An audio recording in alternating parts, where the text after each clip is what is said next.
بسم الله الرحمن الرحيم. Sot, me ndihmën e Allahut subhanahu wa ta'ala, do t'i përmendi disa gjëra, disa pika, disa udhëzime se si të i përballemi fatkeqësive që mund të na ndodhin. Nuk ka njeri në jetë të mos jetë sprovuar. Nuk ka njeri që ka jetu dhe do të jetoj mbi sipërfaqen e tokës që mund të shpëtoj nga problemet, nga gajlet, nga brengat e ndryshme. Dhe sprovat janë të lloj-llojshme. Dikush sprovohet me humbje të pasurisë, apo me fukarallëk. Dikush sprovohet me sëmundje, me dhimbje. Dikush sprovohet me vdekje apo me humbjen e ndonjë të afërmi, e ndonjë të dashuri. Disa të tjerë sprovohen me trazira dhe me luftra të ndryshme, kështu që mund të themi me shumë siguri se asnjë njeri nuk mund të jetoj jetën e tij pa u sprovuar. Mirë po, muslimani i cili e lexon librin e Allahut, edukohet me edukatën e pejgamberit sallallahu alaihi wasallam, ai di se si të t'i përballoj këtyne fatkeqësive, këtyne problemeve. Ai mëson nga libri i Allahut dhe nga jeta e pejgamberit alayhi salatu wasalam se si t'i përballoj këtyre fatkeqësive. Sepse në Kur'an Allahu azza wa jall dhe jeta e pejgamberit alayhi salatu wasalam na mëson fatkeqësitë që ju kanë ndodhur njerëzve dhe na mëson se si duhet reaguar para tyre. Të gjithë e dim se njerëzit më të sprovuar kanë qenë pejgamberët. Njeriu më i sprovuar ka qenë Muhamedi sallallahu alaihi wasallam. Thuje cilën do lloj sprove, do ta gjesh se pejgamberi alayhi salatu wasalam është sprovuar me ta. Dhe atë kemi shembullin më të mirë se si i ka nejtë karshi këtyne problemeve.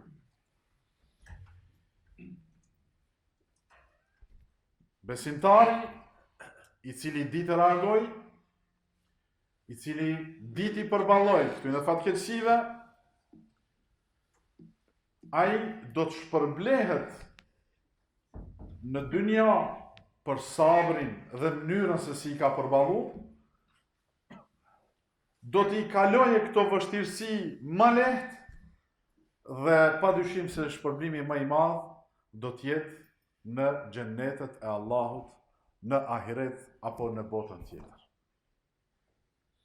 Do t'i përmendim sot, inshallah, disa prej këtyne udhëzimeve që nëse i bëjmë pra do t'i kalojmë shumë më lehtë. E para, kur na ndodh në një sprovë, duhet të bëjmë sabër. Dhe sabri është në momentet e para. Nëse dim ta përmbajmë veten kur na ndodhin këto fatkeqësi, aty do të shpërblehemi për sabrin që e kemi. Pejgamberi alayhi salatu wassalam në një hadith thotë: "Es-sabru 'inda sadmati al-ula." Sabri, përmbajtja, është në goditjen e parë, apo durimi i vërtet është ai durim i cili gjendet apo është prezent në momentet e para të sprovës. Në momentet e para kur i ndodh njeriu një fatkeqësi, duhet ta përmbajë zemrën e tij prej hidhrimit. Duhet ta përmbajë zemrën e tij nga zemrimi. Duhet ta përmbajë gjuhën e tij nga sharjet, nga mallkimet dhe nga ankesat.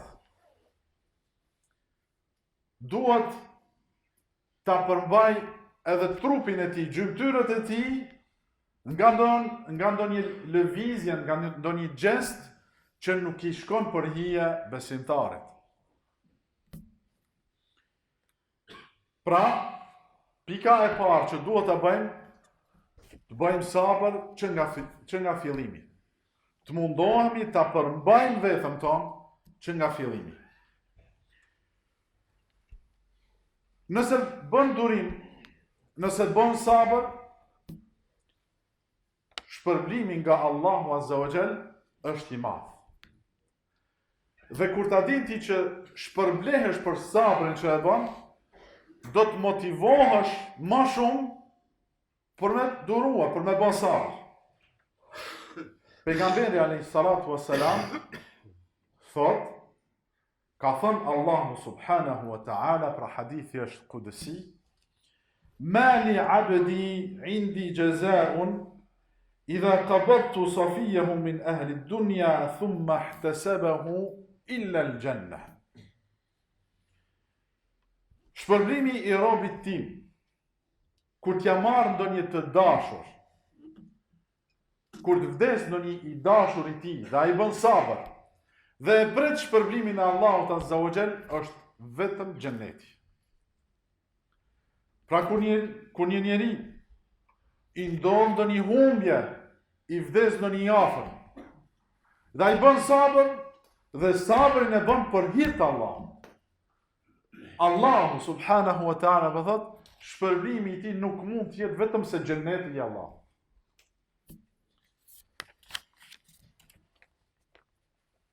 Kur njeriut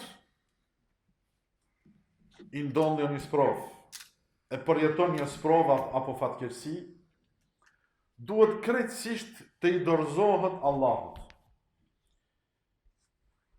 Dhe të thot, sikurse që na ka mësuar Allahu Azza wa Jall në Kur'an, që duhet të themi inna lillahi wa inna ilayhi raji'un.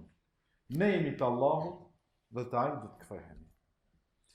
Kur ndodh një fatkeqësi, nëse thot inna lillahi wa inna ilayhi raji'un, Allahu Azza wa Jall vetëm me një ajet i ka përmend 3 shpërblime. Ulaika alejhim salawatun min rabbihim wa rahmah wa ulaika humul muhtadun. Ata njerëz që e thonë këtë fjalë dhe kënaqen me zemrën e tyre, e pranojnë caktimin e Allahut, ata do të jenë të bekuar, do të jenë të mëshiruar dhe është dëshmi e Allahut se ata njerëz janë në rrugë të drejtë. Pra 3 shpërblime vetëm me një ajet citohet. Me një hadith pejgamberi alayhi salatu wassalam thot, kush thot inna lillahi wa inna ilayhi raji'un në ndonjë fatkeqësi, dhe pastaj vazhdon e thot, Allahumma ajirni fi musibati wa akhlif li khayran minha illa akhlafahu Allahu khayran minha. Kush e thot këtë fjalë dhe thot, o Allah, më shpërble për sabrin që e bëra në këtë fatkeqësi, dhe ma zaventso atë që e humba me diçka më të mirë, vetëm se Allahu subhanahu wa ta'ala do t'ja zaventsoj ati me diçka më të mirë. Nuk ka dyshim. Ummu Seleme, një nga besimtarët e para, ishte e martume për Ebu Seleme, dhe ishin prej besimtarëve që e bën hijretin sparjar për në Etiopi u kthyn në Mekë dhe ishin prej të parëve që e bën hijretin për në Medinë. Hijreti është prej punëve të mëdhaja, prej punëve më të mira nëse bëhet për hir të Allahut. Pra këta dy kyçist ishin prej atyne të parëve për me izbatua urdhrat e Allahut. Vdiq Ebu Seleme dhe shkoi pejgamberi alayhi salatu wasalam, apo kishte ndëgjuar fjalën e pejgamberit alayhi salatu wasalam, se kush bën sabër dhe thot, o Allah ma zaventëso me diçka më të mirë, vetëm se Allahu do t'ja zaventësoj, tha, po a ka njeri më të mirë se Ebu Seleme? Nuk ka. Nuk ishte prej besimtarve të parë, ishte prej më të mirëve. Mirë po, asnjëherë nuk i kishte shku ndërmend që Ummu Seleme do të bëhet një ditë nusja e pejgamberit alayhi salatu wasalam. Pasi që e kaloi atë fazën mas vdekjes së burrit, shkoi pejgamberi alayhi salatu wasalam dhe e kërkoi për gruan e tij dhe u bë grua e pejgamberit alayhi salatu wasalam. Pra Allahu azza wa jall ja zaventësoi me diçka më të mirë, me diçka që askujt tjetër nuk mund të i ndodhë. Sprova kalohet apo zbutet të nderuar vëllezër kur njeriu e kujton vdekjen. Pejgamberi alayhi salatu wasalam në një hadith që ne transmeton Buhariu thot: "Ekthiru min dhikri hadimin ladhat." Shpeshtone kujtimin e shkatruesit të kënaqësive. Shpeshtone kujtimin e vdekjes. Njeriu, çfarë do që t'i ndodh në këtë botë, nëse e mendon se një ditë do të del nga kjo botë, do të motivohet që të bëjë durim dhe do të thotë se ashtu sa ashtu një ditë do të dalim të gjithë nga kjo botë. Pra, kujtimi i vdekjes është një ilaç i madh për shumë probleme dhe shumë sëmundje që na ndodhin gjatë jetës tonë. Njështu, sprovat lehtësohen me kujtimin e vdekjes pejgamberit sallallahu alaihi wasallam. Vdekja Rasulullahit sallallahu alaihi wasallam dhe ndërprerja e shpalljes qiell tokë është një prej fatkeqësive më të mëdha për ummetin, por njashtu edhe për gjithë njerëzimin. Ne ndoshta nuk mund ta ndjejmë siç duhet ndarjen e pejgamberit alayhi salatu wasalam nga kjo botë, ndarjen nga njerëzit, sepse nuk kemi jetuar në atë kohë. Sepse nuk kemi nejt me ta, nuk e kemi parë, nuk e kemi dëgju zonin e tij, nuk kemi hangër, nuk kemi pi me ta, nuk i kemi dëgju këshillat e arta drejt për drejt prej atij. Megjithatë, ata të cilët e kanë lexuar jetën e pejgamberit alayhi salatu wasalam e ndjejnë një farë dhimbje në zemrat e tyre që vetëm ata e dinë se sa është e madhe. Mirë po, nëse e shiqojmë imazhin se si e kanë përjetuar sahabët e pejgamberit alayhi salatu wasalam, aty do ta kuptoj pak më mirë dhe më afër. Kur vdiq pejgamberi alayhi salatu wasalam, të gjithë u mërzitën. Edhe një prej sahabëve thot, momenti kur erdhi pejgamberi alayhi salatu wasalam herën e parë në Medinë, i gjithë qyteti ndriçonte. Bënte dritë. Çdo gjë ishte e bukur. Ndërsa ditën kur morën vesh se pejgamberi alayhi salatu wasalam ndroi jetë, çdo gjë u bë e zymt, u bë terr, u bë e shëmtuar.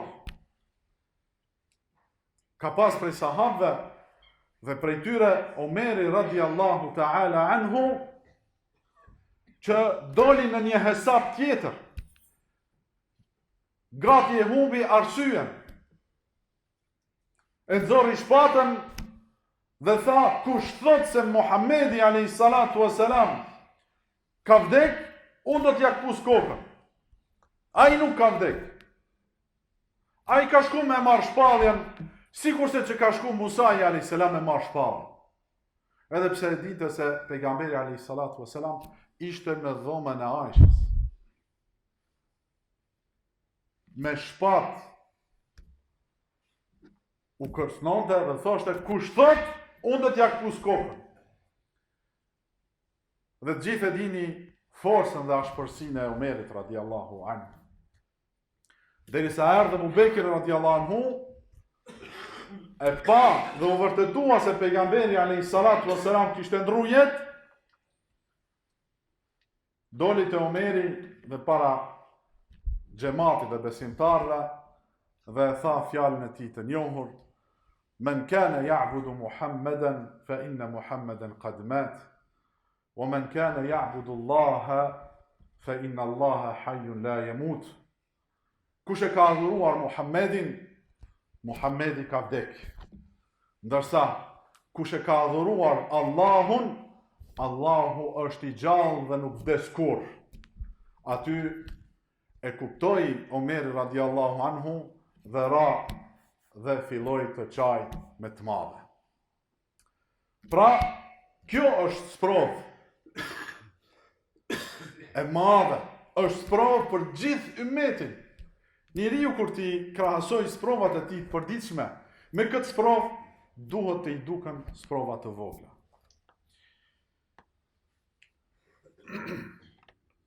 Besimtarit kur i ndodh në fatkeqësi,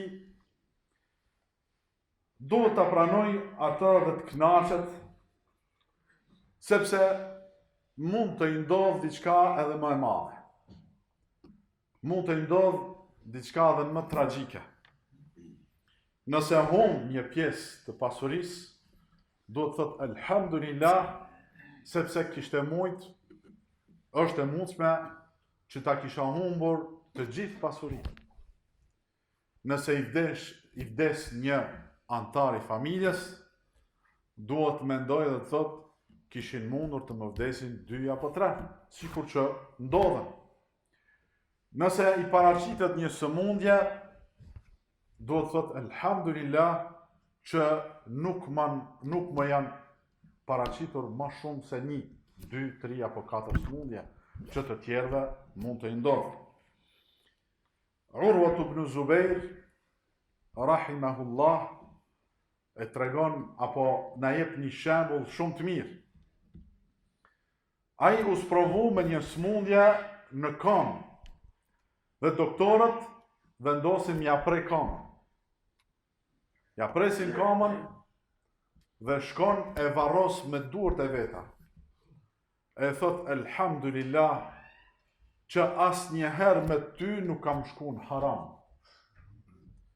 Sa të kthehet prej varrezave, i vjen lajmi se një prej djemve të tij kishte vdek.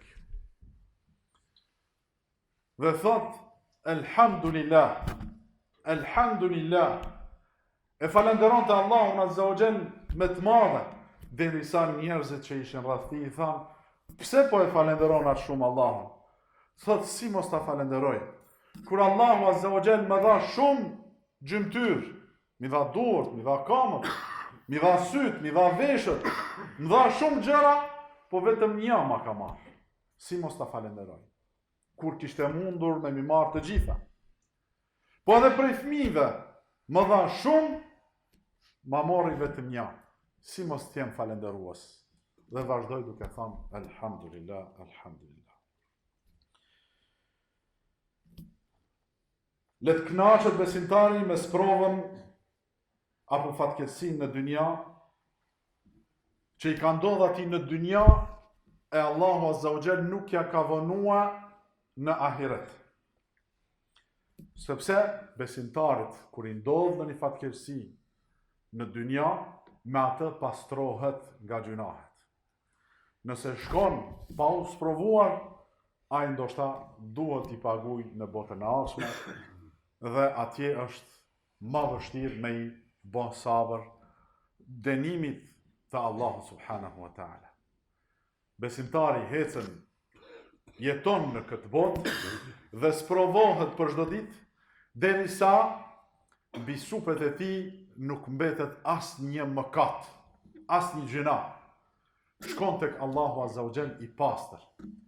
Kështu ka thënë pejgamberi alayhi salatu wassalam.